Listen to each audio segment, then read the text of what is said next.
वर्तमान शासन नायक वर्धमान महावीर स्वामी भगवान की, परम पूज्य प्रातः स्मरणीय संत शिरोमणि आचार्य भगवान श्री विद्यासागर जी महाराज की, परम पूज्य गुणायतन प्रणेता प्रखर वक्ता भावना योग प्रवर्तक गुरुवर श्री प्रमाण सागर जी महाराज की, समस्त मुनि संघ की।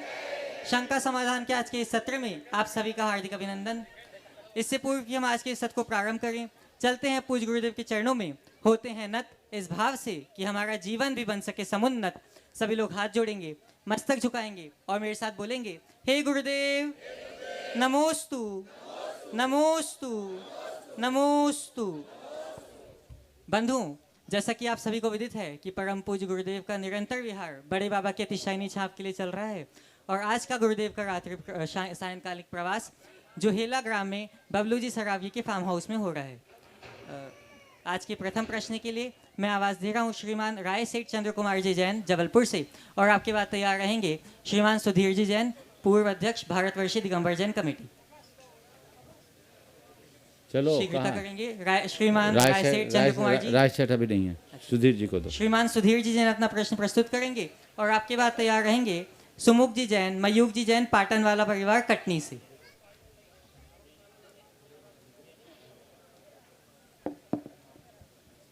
गुरुदेव के चरणों में कोटि कोटि नमन।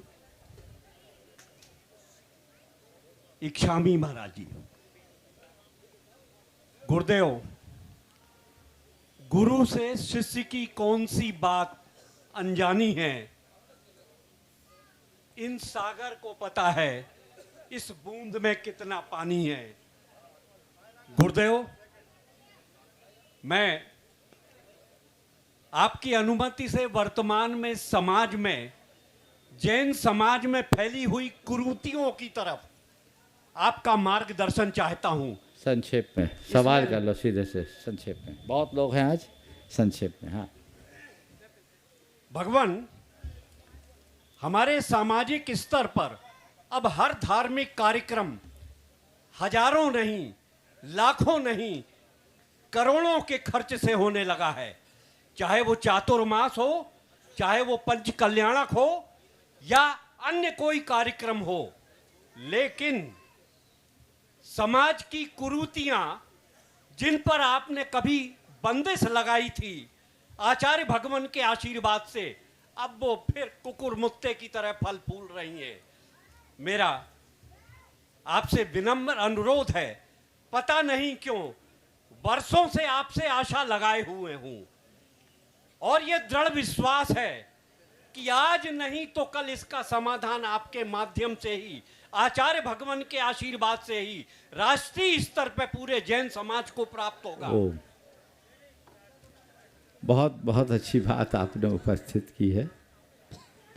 निश्चित हमें समाज को कुरीतियों से मुक्त करना है, लेकिन मैं विचार करता हूँ, एक तरफ तो कुरीतियों से मुक्ति की बात कर रहे हैं, दूसरी तरफ अब नई नई कुरीतियाँ प्रारंभ होने लगी। अब बहुत सारी बातें तो अप्रासंगिक सी होने लगी जिन्हें हम पुराने समय में कुरीति के रूप में देखते थे। अब सबसे बड़ी समस्या और सबसे गंभीर बात यह है कि वर्तमान में जो कुपरंपराएं चालू हो गई है, जिससे हमारे धार्मिक सामाजिक संस्कार और सरोकार नष्ट हो रहे हैं, उन पर रोक लगाना बहुत जरूरी है। पर मैं समझता हूँ ये एक व्यापक चर्चा का विषय है। एक शंका समाधान से इसका समाधान नहीं निकलेगा। ये बड़ा मेजर ऑपरेशन है और सुधीर जी, बड़ा ऑपरेशन, पहले सारी टेस्टिंग होती है, उसके बाद एनेस्थीसिया दी जाती है, तब होता है। तो अभी उस तरह की अनुकूलता नहीं है। हम लोग अभी किसी दूसरे मानसिकता से आगे जा रहे हैं, इसलिए इन विषयों को हम लोगों को छोड़ना नहीं है, लेकिन अवसर की प्रतीक्षा में रुकना जरूर है। समय आएगा हम लोग इस पर चर्चा करेंगे। गुरुदेव, इस बड़े ऑपरेशन के लिए ये तैयार है। बिल्कुल ठीक है। टेबल पे लेटने के लिए। बहुत सुंदर, चलिए। सुमुख जी जैन, मयूख जी जैन, पाटनवाला परिवार कटनी से, और आपकी बात तैयार रहेंगे डॉक्टर राजकुमार जी जैन, ललितपुर से। मेरी आराध्य गुरु के चरणों में बारंबार नमोस्तु, शुल्लक जी के चरणों में बारंबार इच्छामि। मुनिषी जी, विद्यार्थी जीवन में रहते हुए लौकिक शिक्षा ग्रहण करते समय जो शेष वक्त निकलता है हम लोग के लिए, उसमें हमें कौन से महत्वपूर्ण ग्रंथों का स्वाध्याय करना चाहिए? देखिए, बहुत अच्छा सवाल है, भाव है। मैंने अनेक बार, अभी पिछले 2-3 दिनों के पीछे अंतराल में मैंने ये बात कही कि विद्यार्थी जीवन पूर्ण होने के उपरांत प्रत्येक युवक युवतियों को कुछ दिनों तक मुनियों और आर्यिकाओं के पास समय बिताकर आध्यात्मिक धार्मिक प्रशिक्षण प्राप्त करना चाहिए, जिससे वे अपने भावी जीवन को स्थिरतापूर्वक बिता सकें। लेकिन आजकल इसका अभाव होता जा रहा है। नतीजा हम सबके सामने है। तुमने पूछा किन ग्रंथों का अध्ययन करना चाहिए। मैं कहता हूँ अध्ययन तो पहले से ही करना चाहिए। कदाचित उतना समय न मिले तो गुरुओं के पास समय समय पर लगाए जाने वाले शिविरों में भाग लेना चाहिए, और गुरुओं को भी बच्चों के अनुकूल, आज की पीढ़ी के अनुकूल कार्यक्रम तैयार कर कुछ ऐसे क्रैश कोर्स तैयार करना चाहिए जिसमें बच्चे अपने जीवन के मर्म को जान सके और सलामती के साथ अपने जीवन को बिता सके। नमोस्तु गुरुदेव। डॉक्टर राजकुमार जी जैन, ललितपुर से, और आपके बाद रायसेठ चंद्र कुमार जी जैन, जबलपुर से। चालू नहीं है। मेरे आध्यात्मिक गुरु श्री प्रमाण सागर जी के चरणों में बारंबार नमोस्तु, सभी शुल्लक महाराजों को इच्छामि। महाराज जी, 48 वर्ष पूर्व जब आचार्य श्री को पहली बार बिहार कराया था, तब से अनेकों बार प्रत्यक्ष और अप्रत्यक्ष उनके दर्शन सानिध्य का सौभाग्य मिला। उनके जो पास जाने में जो उनके दिव्य औरा का जो एहसास किया, उसको कभी भूल नहीं पाते हैं। मेरा ये सोचना है कि हम सभी सौभाग्यशाली हैं कि हमने इस युग में जन्म लिया, विद्यासागर युग में जन्म लिया। हमने देखा तीर्थंकर कैसे होते थे, उनकी चर्या कैसे होती थी। हमने ये आचार्य श्री की चर्या में देखा। जब अब हमारे बीच में आचार्य श्री नहीं है, उनका समाधि हो गई, तो अब हम उनको किस रूप में देखें, कृपया मार्गदर्शन करें। देखिए, ये बात सही है कि गुरुदेव हमारे लिए भगवान तो नहीं, पर भगवान से कम नहीं। Living God. उनका जो उपकार है उसे हम कभी नहीं भुला सकते। आज भौतिक रूप से उनका अभाव हम सबको खटकता है, लेकिन मुझे लगता है कि वे आज भी हमारे साथ हैं। ऐसा नहीं लगता कि उनका हाथ हमसे उठ गया, क्योंकि उनने हमको इतना दे दिया, इतना दे दिया, इतना दे दिया कि उनको वो हम सब के लिए पर्याप्त है। तो हमें चाहिए कि हम उन्हें अपना आदर्श बनाकर उसी अनुसार चले और उनके आदर्शों की पूर्ति के लिए प्राणपण से जुट जाएं, ताकि उनकी उस विरासत को हम अक्षुण्ण बना सकें। नमोस्तु महाराज, नमोस्तु महाराज। रायसेठ चंद्र कुमार जी जैन, जबलपुर से, और आपकी बात तैयार रहेंगे संजय मीनू सिंघई, कटनी से। मुनिश्री, आपके चरणों में मेरा, मेरे परिवार और समस्त मंडलागण नगरवासियों का कोटि कोटि नमन। गुरुदेव, आजकल एक बहुत बड़ी विडंबना है, सामाजिक प्रश्न है, अपने और पराये क्या अंतर है। अपना व्यक्ति अगर हमारी गलतियां, खामियां, बुराइयां अगर देखता है तो हमें कान में बोलता है। अगर वह अपनी पराया हो जाए तो गलतियां, खामियां समाज और गांव में बोलता है। बहुत सुंदर। अपने और पराया का यही अंतर है। अपने को अगर कोई कमी दिखती है तो हमारी कमी हमारे कान में बोलता है, और पराये को हमारी कमी दिखती है तो सारे समाज में बोलता है, हर किसी के कान फूंकता है। बस देखिए, यही प्रेम की सबसे बड़ी ताकत है। अगर हृदय में किसी के प्रति प्रेम होता है तो अव्वल तो किसी की गलती दिखती नहीं, और गलती दिखती भी है तो व्यक्ति उसे स्वीकार कर लेता है, माफ़ कर सकता है, साफ कर सकता है। लेकिन किसी के प्रति यदि द्वेष होता है तो गलती न होने पर भी अच्छाई में भी बुराई दिखती है। इसलिए हमें अपने प्रेम भाव का विस्तार करना चाहिए। ये मान करके चलिए कि सामने वाला हमारी अच्छाइयों को ग्रहण करेगा, इसकी संभावनाएं बहुत कम है। कमियां देखने वाले लोगों से संसार अटा पड़ा है। और गुरुदेव का ये हाइकू इस संदर्भ में बहुत ही उपयोगी है। तेरी दो आंखें तेरी ओर हजार, सतर्क हो जा। समझ गए? तेरी दो आंखें तेरी ओर हजार, सतर्क हो जा। संजय मीनू जी सिंघई कटनी से और आपके बाद तैयार रहेंगे कीर्ति जी बड़जात्या रतलाम से। गुरुदेव के चरणों में बारंबार नमोस्तु नमोस्तु नमोस्तु। क्षुल्लक जी के महाराज इच्छा महाराज श्री भावना योग से प्रेरित होकर के मैं ये सवाल पूछ रहा हूँ। मेरी बहू हिमांशी पुष्कर के 1.5 माह हो गया था और हार्ट बीट नहीं आई थी बच्चे की, और हमारा सौभाग्य था कि हम आपके दर्शन के लिए संवेश शिखर जी में पहुँचे। वहाँ आपने बोला कि भावना योग करें, और नियमित उसने 9 माह तक भावना योग किया। उसकी हार्ट बीट 2 दिन में ही आ गई थी जैसे ही भावना योग उसने प्रारंभ किया।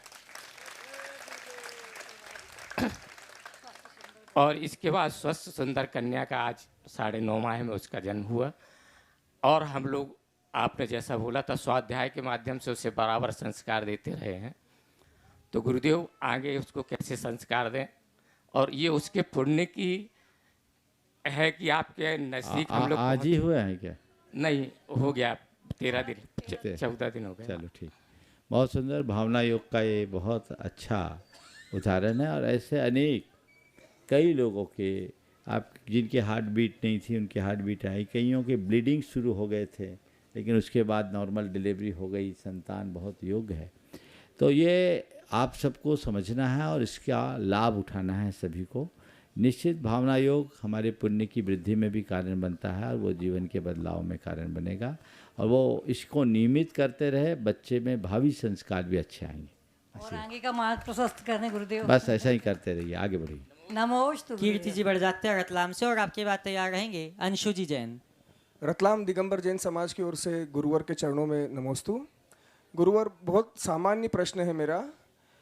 नमोकार मंत्र जो हमारी आस्था का केंद्र है, ये युवा लोगों की तरफ से प्रश्न है। जब सामूहिक पूजा होती है तो जब गुरुदेव 9 बार नमोकार मंत्र का जाप किया जाता है, तो मेरा पहला प्रश्न है कि वो सामूहिक क्यों नहीं होता? क्योंकि उसको जब करते हैं गुरुदेव, तो जो बुजुर्ग व्यक्ति होते हैं जो रोज पूजा करते हैं वो पूजा में जल्दी बोल लेते हैं और युवा लोग बोल नहीं पाते। तो वहाँ जो स्थिति निर्मित होती है सामूहिक तौर पे, प्रश्न बहुत सामान्य है गुरुदेव। लेकिन और नमोकार मंत्र बोलना तो गुरुदेव काफ़ी लोग जो होते हैं वो 80 आवसा का उच्चारण करते हैं, काफ़ी उसको पूरा बोलते हैं। तो हमें क्या करना चाहिए? देखिए, नमोकार मंत्र 9 बार बोलना है तो 9 बार ही बोलना चाहिए। कायदे से वो 27 उच्छ्वास है कायोस्वर। कुछ लोग जल्दी जल्दी श्वास लेते हैं तो 27 उच्छ्वास उनका जल्दी हो जाता है। श्वास लेने में नमो हंतानम, छोड़ने में नमो सिद्धानम, लेने में नमो आर्यानम, छोड़ने में नमो वज्जानम, लेने में नमो लोए और छोड़ने में सब सावनम। तो जिनकी श्वास की गति जितनी धीमी होती है उनको उतना समय लगता है, जिनकी गति तेज होती है वो जल्दी जल्दी कर लेते। चूँकि हम लोग इसके आदी और अभ्यासी हो गए, इसलिए आदि अभ्यासी होने के बाद कारण इस ये सारी स्थितियां बन जाती है। पर सामूहिक अगर बता रहा हूँ ना, तो सबका अभ्यास हो गया, फट फट फट फट कर लेते हैं। जो नए लोग होते हैं वो इत्मीनान से करते हैं। करना चाहिए इत्मीनान से ही। और 9 बार नमोकार मंत्र बोलोगे तो ज़्यादा टाइम लगेगा, और 27 उच्छ्वास गिनोगे तो हर व्यक्ति की श्वास की अपनी अपनी गति उसके अनुरूप गिनेगी। कायोत्सर्ग 27 उच्छ्वास का होता है और उसको मध्यम उच्छ्वास में लेना चाहिए। ये प्रक्रिया बिल्कुल इत्मीनान से होनी चाहिए, तभी उसका लाभ होगा और सामूहिकता का दर्शन भी होगा। गुरुदेव एक छोटा सा बस। अंशु जी जैन और आपके बाद तैयार रहेंगी कल्पना जैन। कहाँ है? जल्दी बोलो। अंशु कौन है? जल्दी। कल्पना जी जैन उपस्थित होंगी और आपके बाद तैयार रहेंगे एडवोकेट विपुल जी जैन जबलपुर से। अंशु, हाँ बोलो। नमोस्तु महाराज से। महाराज श्री, जिंदगी और तैराकी में एक चीज कॉमन है, तर गए तो पार नहीं तो मझधार। तो महाराज श्री हम अपने जीवन से कैसे पार हों, कृपया मार्गदर्शन दीजिए। बिल्कुल, बहुत अच्छा वाक्य कहा है। जिंदगी और तैराकी में एक बात समान है, तर गए तो पार, नहीं तो मझधार।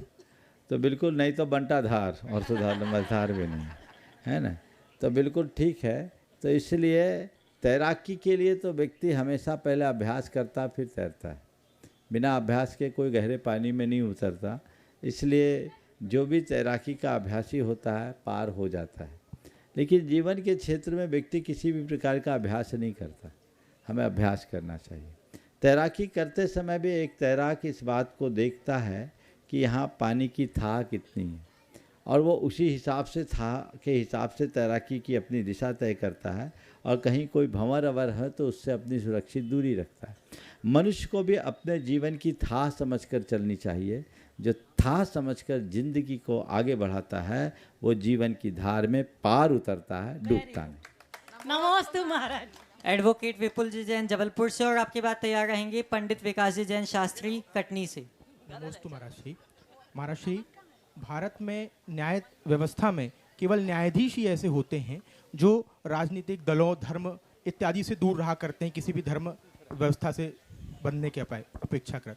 परंतु जन जन के आचार्य श्री विद्यासागर जी महाराज एक ऐसे आचार्य जिनको भारत के शायद ही किसी न्यायालय, सर्वोच्च न्यायालय, उच्च न्यायालय, अधीनस्थ न्यायालय के ऐसे न्यायाधीश हों जिनने उनके दर्शन न किए हों, जो उनको जानते ना हों, अपितु जो उनके समक्ष ना गए हों, जिनने आशीर्वाद न लिया हो। महाराज श्री, आचार्य श्री में आखिर ऐसा क्या था जिनके लिए पूरे भारत के सभी न्यायाधीशों ने, चाहे वे सर्वोच्च न्यायालय के हों, चाहे उच्च न्यायालय के हों, चाहे अधीनस्थ न्यायालय के हों, जिनने आचार्य श्री को भावपूर्वक न्यायाञ्जलि न दी हो, एवं आचार्य श्री के समाधिस्थ होने की खबर से वे बहुत दुखी ना हुए हों, ऐसा आचार्य श्री में क्या था महाराज? देखिए, आचार्य महाराज एक व्यक्ति नहीं थे, वो विभूति थे, और वो सामान्य विभूति नहीं थे, वे संपूर्ण राष्ट्र की विभूति थे। और जो राष्ट्र की विभूति होगी उनके आगे राष्ट्र नतमस्तक तो होगा ही होगा। जिस आचार्य महाराज की समाधि के बाद प्रधानमंत्री कहे कि ये मेरी व्यक्तिगत क्षति है, इससे बड़ी महिमा और क्या कही जा सकती। तो महानता थी, और उस महानता के परिणाम स्वरूप ये सब हुआ। अब हमें तो उनकी उस आभा का लाभ लेने की आवश्यकता है। महापुरुषों का व्यक्तित्व सभी को प्रभावित करता है, और वो हम सब ने अपने आंखों से देखा भी है। हम उस प्रभावना को आगे बढ़ाए, अक्षुण्ण बनाए रखे, यही हमारी उपलब्धि। पंडित विकास जी जैन शास्त्री सांगानेर से, और आपकी बात तैयार रहेंगे दिव्यांश जैन उपकार परिवार सागर से। परम पूज्य गुरुदेव के श्री चरणों में और पूज्य छुल्लक महाराज के पावन चरणों में गुणायतन परिवार की तीनों बहनों की तरफ से भी बारंबार नमोस्तु क्षामि भगवान।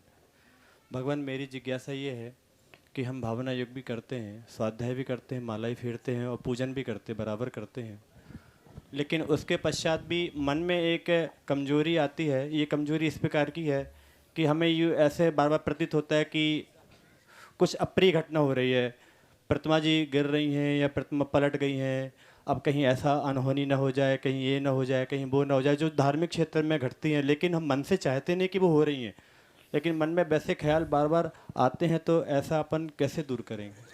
देखिए, ये किसी न किसी प्रकार की मनोकायिक बीमारी, विकृति का परिणाम है। आपको चाहिए नियमित अभ्यास करें, भावना योग करें, धीरे धीरे चीज़ें ठीक होगी। और बहुत ज़्यादा होता है तो किसी चिकित्सक से परामर्श करें। नमोस्तु भगवान।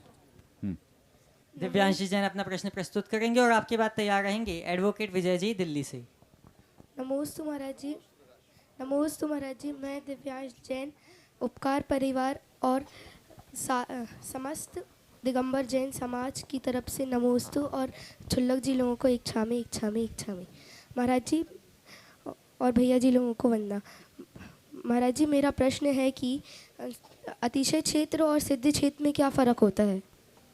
देखो, सिद्ध क्षेत्र तो हम सब जानते हैं, जहाँ से किन्हीं को निर्वाण की प्राप्ति हुई हो, वो सिद्ध क्षेत्र कहलाता है। अतिशय का मतलब होता उत्तम, श्रेष्ठ, लोकोत्तर। ऐसा स्थान जहाँ महापुरुष आए गए, उनकी समाधियाँ अधिक हुई, या चिरकाल से प्राचीन जिनालय विराजमान हो, जहाँ जाने पर हमारे भावों में उत्कृष्टता और उत्तमता घटित हो, उसको अच्छा क्षेत्र कहते हैं। नमोस्तु महाराज जी, नमोस्तु महाराज जी, नमोस्तु। श्रीमान विजय जी जैन, एडवोकेट दिल्ली से, और आपके बाद तैयार रहेंगे श्रीमान अतुल शीतल जी लाधानी, शिरोमणि संरक्षक गुणायतन। नमोस्तु गुरुदेव, इच्छामि महाराज जी। गुरुदेव, एक वक्त था जब मनुष्य अपनी भावना और अनुभवों को शब्दों का रूप देकर लिखित रूप से व्यक्त और संग्रहित करता था, जो आने वाली पीढ़ियों के लिए अमूल्य धरोहर रहे हैं। लेकिन गुरुदेव, अब जमाना तकनीक का है, वह भी ऐसी तकनीक जिससे अनुभव और भावनाओं की अभिव्यक्ति एक बटन दबाने से ही डिलीट हो जाती है।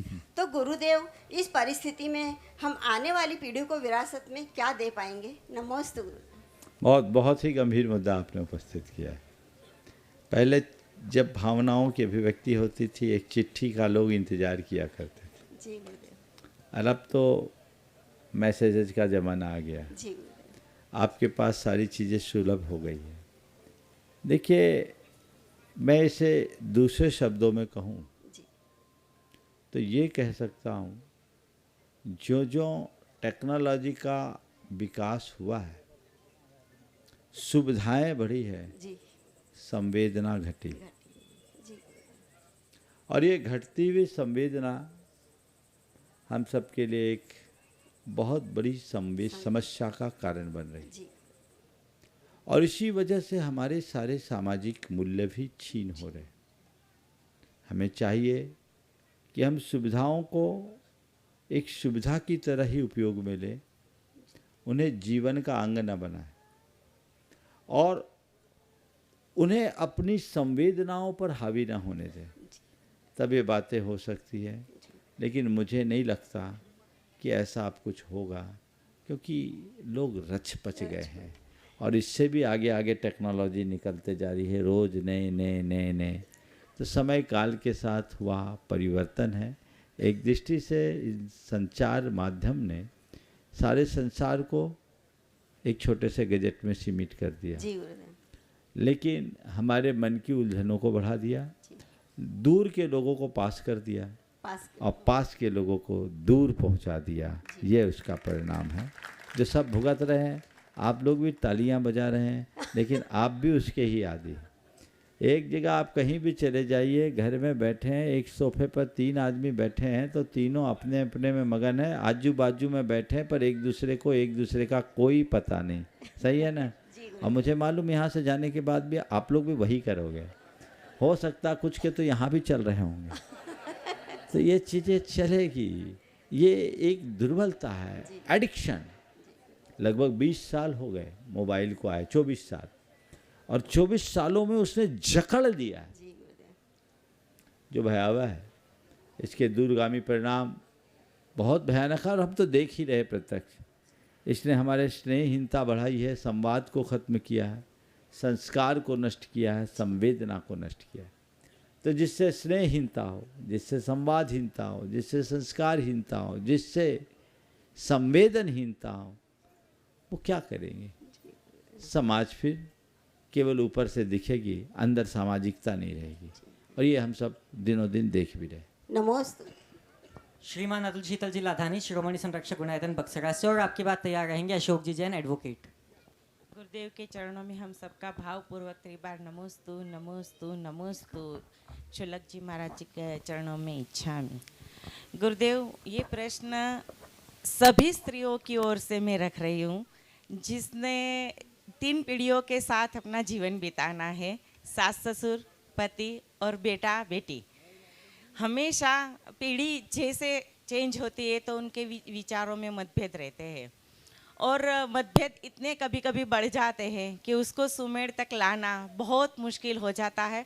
और वो जिम्मेदारी ज़्यादातर स्त्रियों पर होती है कि सबको कैसे समझाए, पति को समझाए, बेटे को समझाए, ससुर को समझाए। तो गुरुदेव, ऐसे में एक स्त्री को क्या करना चाहिए? देखिए, ये भूमिका स्त्री की पहली बार है, ऐसी बात तो नहीं, सदियों से ही रही। है कि नहीं? और इसीलिए स्त्री के लिए दो बड़े विशेषण हैं। एक है भार्या, संज्ञा है उसकी, और दूसरी कुटुंबनी। भार्या और कुटुंबनी जैसी संज्ञा एक स्त्री को यूं ही नहीं दी गई। भार्या किसको बोलते हैं पता है? पत्नी को। पत्नी की तो पर्यायवाची शब्द है, संज्ञा है। भार्या का अर्थ क्या है? भार का वहन करने वाली। जो सबका भार संभाल ले, सबका भरण पोषण करने में समर्थ हो जाए, वो भार्या है। तो जिस स्त्री में स्त्रीत्व होगा उसके सामने ये समस्या नहीं आएगी।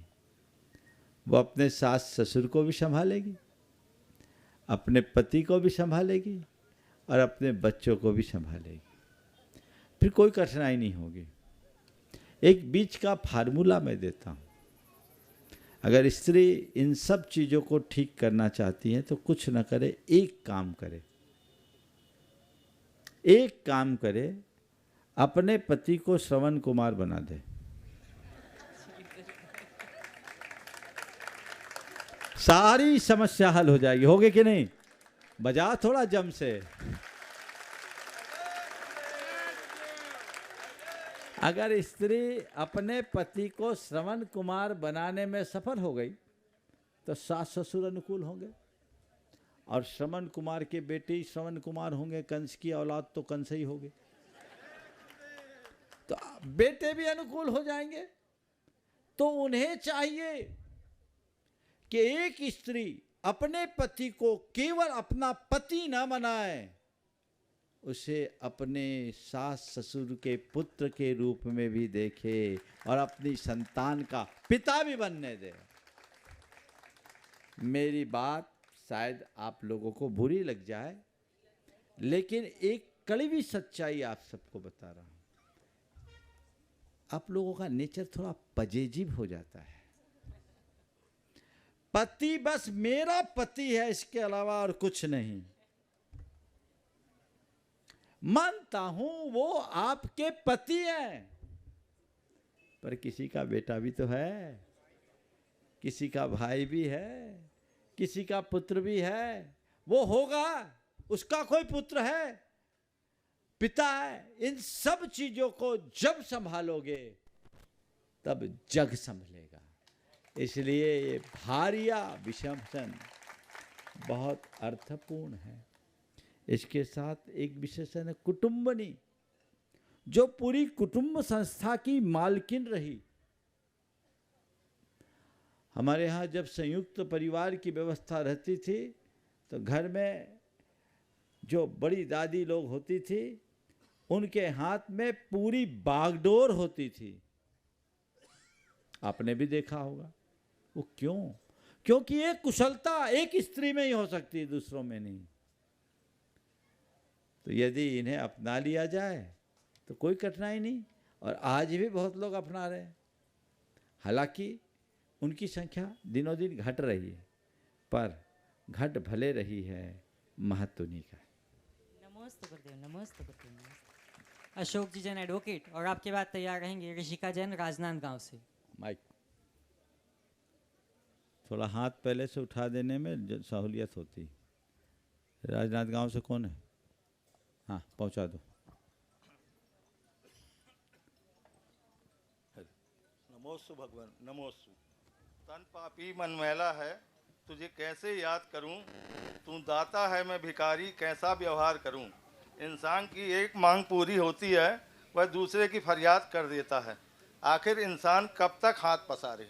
गुरुदेव समाधान चाहिए। जब तक मांगने का भिखारी बना हाथ पसारना पड़ेगा, और जिस दिन उसे समझ में आएगा हाथ पसारने की जरूरत क्या, हाथ पसार के तो जाना ही है। इस हकीकत को समझ लो तो किसी के आगे हाथ पसारने की नौबत ही नहीं है। ऋषिका जी अपना प्रश्न प्रस्तुत करेंगे, और आपके बाद तैयार रहेंगे सेवायतन ट्रस्टी प्रभात जी जैन रायपुर से। नमोस्तु महाराज श्री जी, मेरा नाम ऋषिका जैन है, और अभी 11 मार्च को 15 दिन पहले मेरी शादी हुई है। तो एक नववधू को अपना आचरण किस तरीके से रखना चाहिए ताकि वो दोनों कुलों का मान अच्छे से बढ़ा सके? नववधू को अपना आचरण कैसा करना चाहिए। आपके घर में आपकी भाभी है? नहीं है?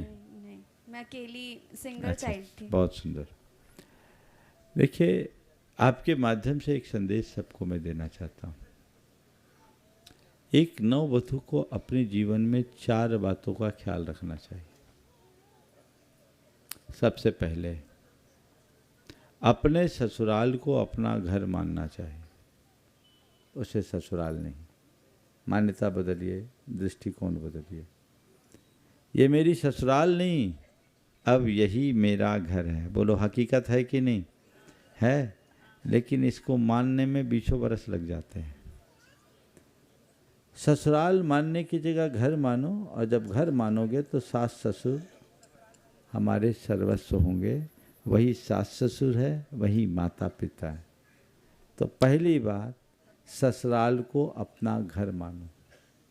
दूसरी बात, घर के कार्यों को अपनी जिम्मेदारी मानो और कुशलता से कार्य करो।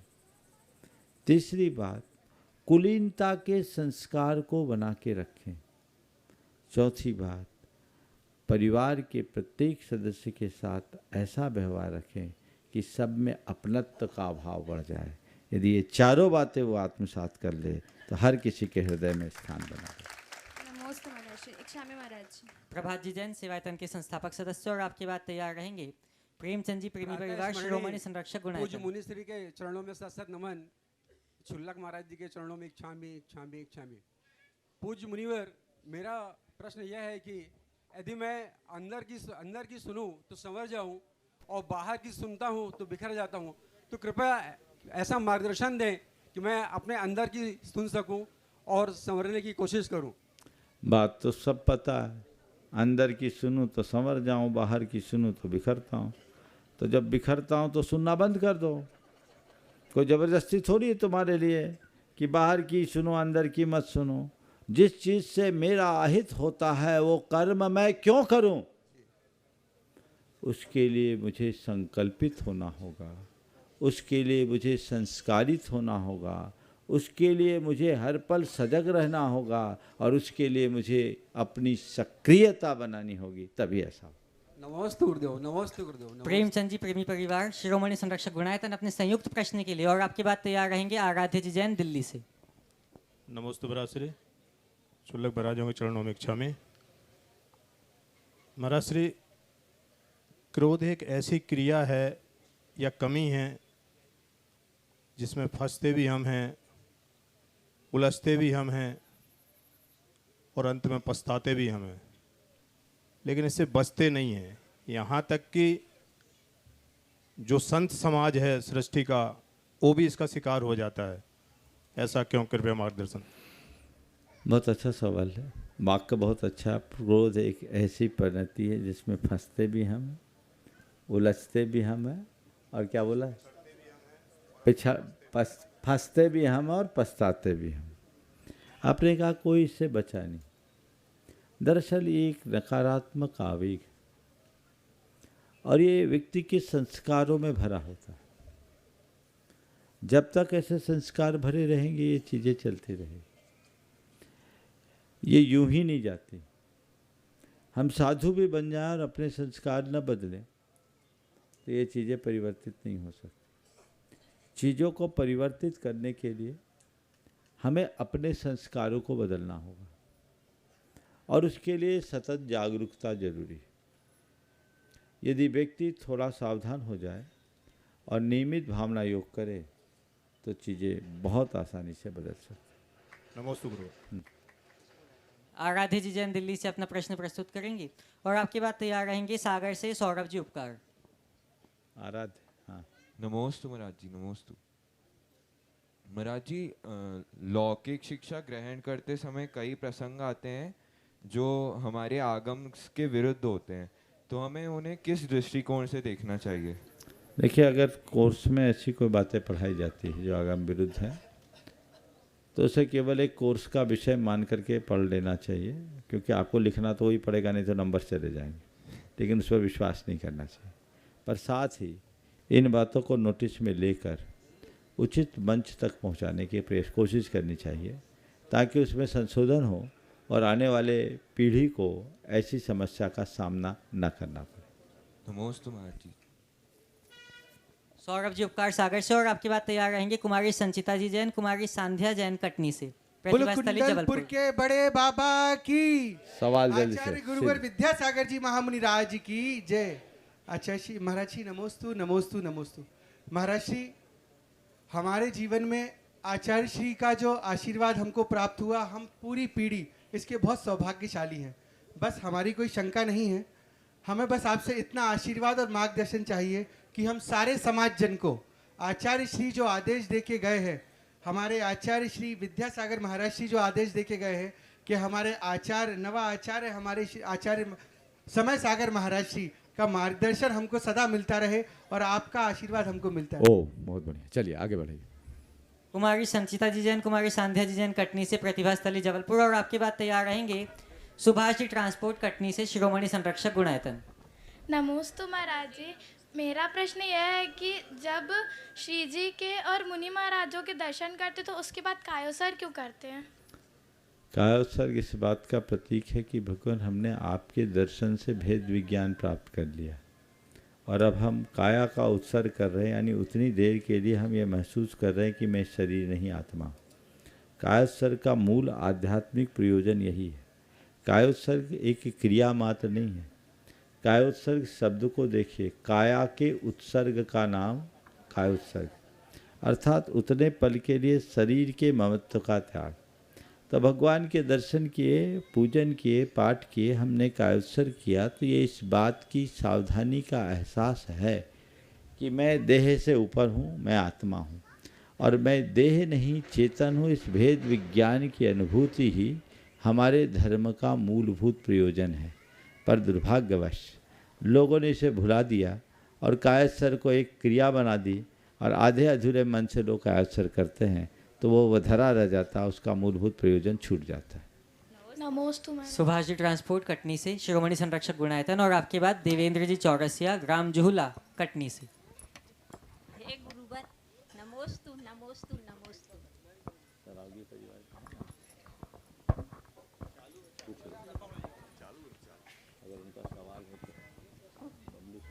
हे गुरुवर नमोस्तु नमोस्तु नमोस्तु। हे गुरुवर, हमारा मन से होली की तरह रंग जाता है, और जैसा दिखता है उसी रंग में हम रंग जाते हैं। उस पर लगाम कैसे लगाएं गुरुवर? होली की तरह रंग जाते हैं। हाँ, और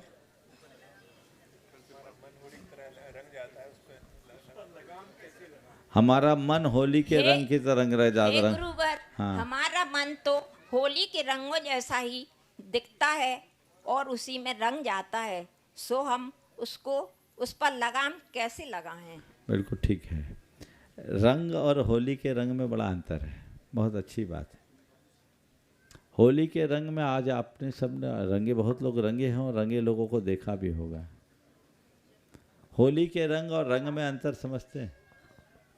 जब किसी पर सलीके से रंग चढ़ाया जाता है तो वो निखरता है, और होली में रंग तो छिड़का जाता उल्टे सीधे तरीके से, तो व्यक्ति बेढंगा हो जाता है, सब बदरंग हो जाता है। तो जब चीज़ें बेतरतीब तरीके से मन में जुड़ती है तो होली के रंग जैसा रंगा जाता है। और यदि हमने अपने मन को प्रभु नाम से रंग लिया तो फिर कोई रंग नहीं चढ़ता, जीवन में एक अलग तरंग होती है। तो प्रभु नाम से अपने मन को रंगने का प्रयास करें, जिससे हमारे जीवन का पथ प्रशस्त हो। नमोस्तु देवेंद्र जी चौरसिया, और आपकी बात तैयार रहेंगे श्री प्रमाण सागर सेवा संघ ललितपुर से।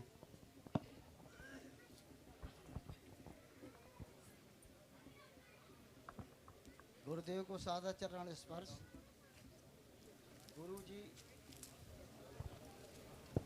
बोलो। हेलो। ओम। गुरुदेव को सादा चरण स्पर्श। ओम। बोलो, कौन बोलो? हाँ। गुरु जी को सादा चरण स्पर्श हमारा बार बार। गुरुदेव, हमारा स्वास्थ्य दोनों आदमियों का ठीक नहीं रहता, हम बहुत परेशान रहते हैं गुरुदेव। और जो कमाते हैं वो सारा पैसा बीमारी। देखो ऐसा है भाई, आपका स्वास्थ्य ठीक नहीं रहता है तो पहला काम डॉक्टर से चिकित्सा अच्छे से कराओ। दूसरा काम अपने खान पान पर पूरा ध्यान रखो। तीसरा काम नियमित भावना योग करो। समझ गए? हमारा आशीर्वाद। चलिए। श्री प्रमाण सागर सेवा संघ ललितपुर से नयन जी जैन, और आपके बाद तैयार रहेंगे बबलू जी सरावगी, सुनीता जी सरावगी। परम पूज गुरुदेव के चरणों में बारंबार त्रिवार नमोस्तु नमोस्तु नमोस्तु। गुरुदेव, आजकल के युवा वर्ग किसी एक लहर से प्रभावित होकर अपने धर्म को छोड़कर किसी और परंपरा से जुड़ जाते हैं और इस तरह मिथ्यात्व में लग जाते हैं। कुछ कहो तो कहते हैं हजारों युवा तो जा रहे हैं, उसमें क्या गलत है? उनको कैसे सही मार्ग पर लाएं? गुरुदेव कृपया शंका का समाधान करें। देखिए, अगर कोई किसी से प्रभावित होकर के इधर उधर भटकता है तो मैं इसमें उनका दोष नहीं, तो कमी अपनी मानता हूँ। हमें चाहिए कि हम उन्हें जीवन की वास्तविकता का बोध कराएं, उन्हें रोकने और टोकने की जगह सही अर्थ समझाने का प्रयास करें। यदि हम उन्हें जीवन का सही मार्ग बताएंगे तो उनका स्थितीकरण हो सकता है। हमें शुद्ध तरीके से उन्हें समझाने की कोशिश करनी चाहिए। ओम नमोस्तु महाराज। श्री बबलू जी, सुनीता जी सरावगी, जिनका आज सौभाग्य जागा और जिनका आज फार्म हाउस परम पूज्य गुरुदेव सत्संग के सायंकालिक प्रवास से मंदिर बन गया है। बंधु, इनके सौभाग्य की अनुमोदना करें। और आपके बाद तैयार रहेंगे राष्ट्रीय दिगंबर जैन युवा महासंघ से पंकज जी जैन, MD जबलपुर से। पूरे महासंघ के साथ महासंघ इकट्ठे आ जाओ, वहीं चले जाओ ना। एक मिनट आ जाए। ओ बोलो बोलो बोलो बोलो। बबलू कहाँ है? नमस्ते महाराज जी, नमोस्तु नमोस्तु। महाराज जी, आजकल बच्चों के नाम रख देते हैं। बोलो। बच्चों के नाम रख दिए जाते, कभी कभी सोचते नहीं कि इसका प्रभाव जीवन पर पड़ता है नाम का। देखिए, नाम तो कोई भी रखना ही है। नहीं अच्छा, उसके नाम का प्रभाव बच्चों पर पड़ता है। देखिए, नाम का प्रभाव अगर मन में जुड़ा है तो पड़ता। बाकी हमने बहुत सारे ऐसे करोड़े लाल को देखा है जो फकीर हैं, और बहुत से ऐसे फकीर चंदों को देखा है जो करोड़पति हैं। तो ये चीज़ें हैं, तो ये चीज़ें तो बनते रहती है, इसलिए नाम को लेकर बहुत चीज़ें सोचना नहीं चाहिए। लेकिन एक परामर्श जरूर दूंगा कि उल्टे सीधे नामों का जो आजकल फैशन चल रहा है वो छोड़ दीजिए। वही नाम रखिए जिसका कोई अर्थ हो। निरर्थक नामों का आजकल तो गूगल में ढेर सारे उल्टे उटपटांग नाम आप लोग सर्च करते हैं जिनका कोई अर्थ ही नहीं। और हमारे शास्त्रीय व्यवस्था के अनुसार भगवान के 1000 नामों में से उन पर आधारित नाम रखिए और एक मटके में डालकर उस बच्चे से निकलवा लीजिए। जो उसका भाग्य होगा वही नाम उसका निकल जाएगा। ये बताया, ये आदि पुराण में लिखा है। तो स्त्री हो तो उसमें स्त्री प्रत्यय लगा दो, स्त्रीलिंग बना दो। बच्ची है तो और बच्चा है तो पुल्लिंग में कर दो। नाम कोई भी एक शब्द लो, उस पर आधारित शब्द गढ़ा जा सकता है। तो ये प्रयोग करना चाहिए। राष्ट्रीय दिगंबर जैन युवा महासंघ के साथ महाराज जी के चरणों में MD, और आपकी बात तैयार रहेंगे विद्यांशी जैन। महाराज जी के चरणों में बारंबार नमोस्तु। एक मिनट, बबलू भी पूछेंगे। हाँ बोलो बेटा, साथ में आ जाओ। मुझे ऐसे कोई शंका नहीं रहती किसी चीज में, बस मैं गुरुओं की और संतों की सेवा में और भगवान की सेवा में ही लगा रहता हूँ। बस मुझे आशीर्वाद की जरूरत है, आशीर्वाद प्रदान। बहुत सुंदर। चलिए चलिए बोलो। पंकज जी जैन MD, और आपके बाद विद्यांशी जी जैन। महाराज जी के चरणों में बारंबार नमोस्तु। क्षुल्लक जी के चरणों में इच्छामि। महाराज जी, मेरा प्रश्न ये है कि सुबह अभिषेक के वक्त शांति धारा होती है, वो भगवान की शांति धारा एक बार होती है और हमने देखा है कि कई बार शांति धारा के बाद फिर अभिषेक होता है, फिर शांति धारा की बोली लगती है। ये महाराज जी दोबारा शांति धारा होना चाहिए कि नहीं? और शांति धारा में एक शब्द आता है छिंद छिंद बिंद बिंद, इसका मतलब क्या महाराज जी, ये बता दीजिए। देखिए, शांति धारा है क्या? सारे लोक की शांति के भाव से किया गया अभिषेक ही शांति धारा है। समझ गए? लोक में शांति की मंगल कामना। आप लोग जो नित्य अभिषेक करते हैं उसमें एक पद आता है, इति बृहत शांति मंत्रेण अभिषेकम कुर्मः। ओम ह्रीम श्रीम क्लीम ऐम अरहम वम वम आप लोग मंत्र बोलते हैं। तो शांति कारक मंत्रों का प्रयोग करते हुए किया जाने वाला अभिषेक शांति धारा है। परंपरा की दृष्टि से संपूर्ण अभिषेक की क्रिया संपन्न होने के उपरांत शांति धारा की यानी हमारे अभिषेक महोत्सव का समापन हो गया। कायदे से एक बार शांति धारा करने के उपरांत जब अभिषेक महोत्सव का समापन हो गया तो बार बार वो प्रक्रिया नहीं अपनानी चाहिए। लेकिन कई बार ऐसा होता है कि कोई बड़ा महामहोत्सव है, अभिषेक बहुत लोगों को करना है और गुरुओं का सानिध्य भी पाना है शांति धारा के लिए, तो पता लगा सुबह से 10 बजे तक अभिषेक चलेगा, तब तक तो गुरु लोग उतने देर रुकेंगे नहीं, और भी कार्यक्रम है। तो कई बार ऐसा होता है कि अभिषेक के मध्य में भी शांति धारा हो जाती, बाद में अभिषेक की प्रक्रिया चलते रहती, लेकिन उसमें अभिषेक समापन का अर्घ नहीं होता। एक बार अभिषेक समापन का अर्घ हो गया तो फिर अभिषेक भी नहीं होना चाहिए, शांति धारा बार बार नहीं होनी चाहिए।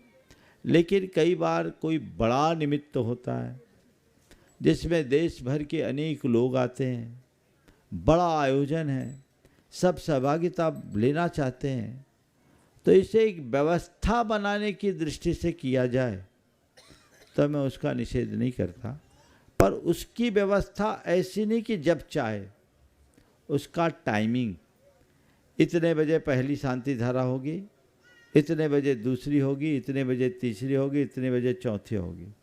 इस क्रम से यदि ये व्यवस्था बनाई जाए तो व्यवस्था व्यवस्थित बन जाती है और अच्छा भी लगता है।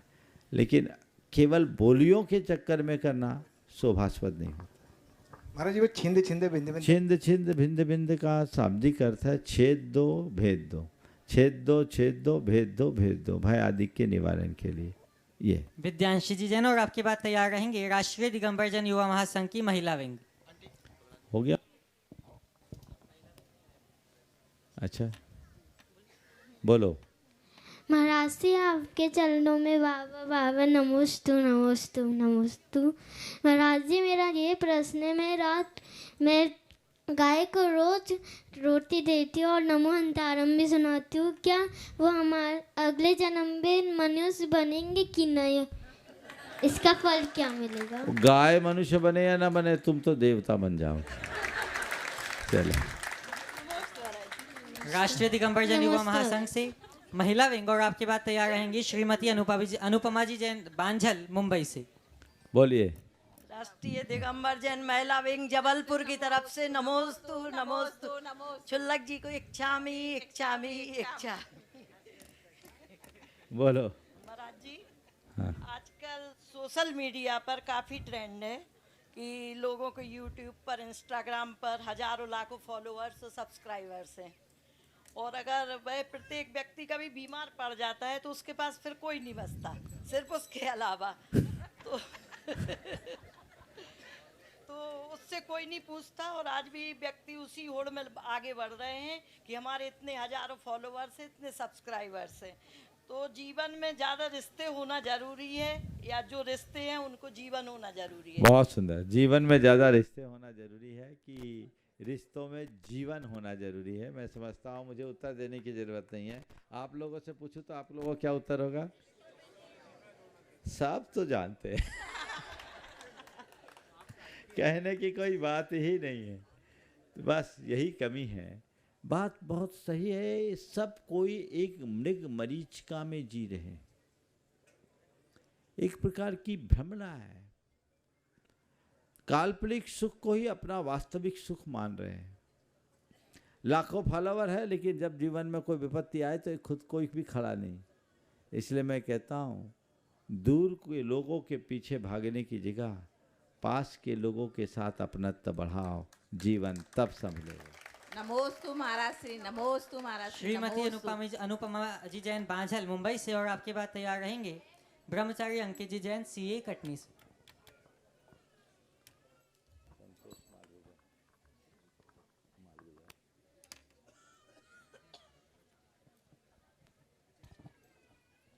ठीक, बोलिए। महाराज श्री के चरणों में बारंबार नमोस्तु नमोस्तु नमोस्तु। छुल्लक महाराज के चरणों में इच्छामी इच्छामी इच्छामी। यह प्रश्न मेरी भाभी ने भेजा था मगर वो उपस्थित नहीं हो पाई। आज 9 उपास की उन्होंने पारणा की है और आपसे आशीर्वाद भी लिया था। उनके बच्चों ने बोला था कि महाराज जी ये स्कूल भी जाती हैं और 8 उपास भी करती हैं तीनों शाखा के। तब आपने कहा था 5 साल हो गए हैं, 3 साल बचे हैं, सब उनका साथ दो, उनका हो जाएगा। तो महाराज जी उनने अभी आज पारणा की है, 9 दिन के उपास की। और महाराज जी उनका प्रश्न था कि जो हमारे समाज में चाहे आहारचर्या हो या कुछ भी हो, श्रीफल चढ़ाने के लिए एक व्यक्ति बोला जाता है संस्था से आए, सारी संस्था उठ के आ जाती है। आहारचर्या में भी एकदम लोग जाते हैं और जो व्यवस्था बनाने की कोशिश करता है उसको महाराज जी बहुत सुनना पड़ता है। तो इसके लिए कुछ दिशा निर्देश अवश्य दो महाराज जी आप। कितना दिशा निर्देश दूं, उस समय सब लोग पागल हो जाते, उनको कोई विवेक नहीं रहता। मैं मंच से नहीं बोल सकता, हमारे जो खड़े रहते हैं ना भाई लोग, वो लोग जो रिपोर्ट देते हैं सबसे बुरी रिपोर्ट महिलाओं की होती है। बिल्कुल सही में पूरा विवेक खो बैठती है, ऐसी ऐसी हरकतें कर बैठती है जो मैं बोल नहीं सकता। जब ये लोग आके बोलते हैं तो मैं अपना सिर पकड़ लेता हूँ कभी कभी कि ये क्या आहार दान देंगे, क्योंकि कैमरा सामने है और मेरी मर्यादा है। लेकिन भावना के अतिरेक में अविवेक नहीं होना चाहिए। और आप हमारा मैनेजमेंट तो देखते हैं, 500 आदमी भी आए तो निपटाने की व्यवस्था रहती होती है, पर धैर्य चाहिए। भले एक गिलास में 6 आदमी को हाथ लगाना पड़े, निराश कोई नहीं होता है क्या? पर थोड़ा धैर्य तो रखो, थोड़ा धैर्य रखना चाहिए। और ये विचार करना चाहिए कि मेरे अविवेक से साधु को अंतराय आया तो गड़बड़ होगा। क्रिया से ज़्यादा महत्वपूर्ण भाव है, इसका हम सबको ध्यान रख करके चलना चाहिए। आज कटनी क्या, ये कटनी ही तो है, कटनी से बाहर थोड़ी है ना। एक कटनी है और बहुत आनंदपूर्ण वातावरण यहाँ पर दिख रहा है। एक लंबे अंतराल के बाद कटनी का ये सुयोग प्राप्त हुआ है। आप सबको पता है कि ये गाड़ी कहाँ जा रही है? अब बिल्कुल अब पास के स्टेशनों में है, इसलिए इस गाड़ी को अब आगे बढ़ना है। आप सबको पता है ना, तो वो आगे बढ़ेगी। कल सुबह क्या होगा इसका पता आपको सुबह लग जाएगा। आगे की बात करिए। हाँ, अगले प्रश्न के लिए संत ब्रह्मचारी अंकित जी जैन सीए और आपके बाद संतोष जी जैन मालगुजार। पूज्य महाराज जी के चरणों में बारंबार नमोस्तु। अभी क्लियर कर दें, थोड़ा धीरज रखोगे तो अच्छा रहेगा ना। बोलो। हाँ, पूज्य महाराज जी के चरणों में बारंबार नमोस्तु। चुल्लक जी के चरणों में एक शामी। महाराज श्री, अभी कुछ दिनों पूर्व ही हमें आचार्य श्री को खो के एक बहुत ज़्यादा अपनी क्षति हुई है। हम लोग और आप लोग तो आचार्य श्री से बहुत ज़्यादा जुड़े हुए थे, तो हमारे साथ तो उनकी यादें हैं। लेकिन कुछ ऐसे लोग भी रहे महाराज जी जो मिलते थे और उस टाइम बोलते थे कि हमें बहुत अंदर से जैसे धर्म को बहुत बड़ी हानि हुई है। धर्म द्रव्य तो हमारे साथ हमेशा जुड़ा रहता है, तो आचार्य श्री भी क्या धर्म द्रव्य की पर्याय बन चुके थे हमारे हम सबके जीवन। देखो, धर्म की पर्याय कहना तो अतिशयोक्ति होगी, लेकिन निश्चित वो धर्म की पर्याय थे और धर्म की एक बहुत बड़ी क्षति हुई है, इसे हमें स्वीकारना चाहिए। और जहाँ तक कल की बात है तो क्लियर कर दूं।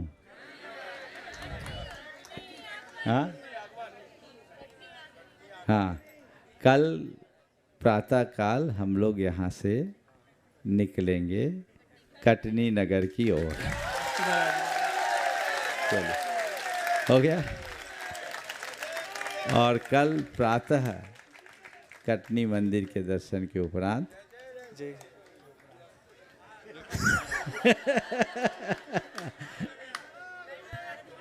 बोर्डिंग में प्रवचन का लाभ होगा। हो गया था। चलिए, संतोष जी जैन मालगुजार और आपके बाद हो गया, समय हो गया। अब बाकी चीज़ें कल होगी।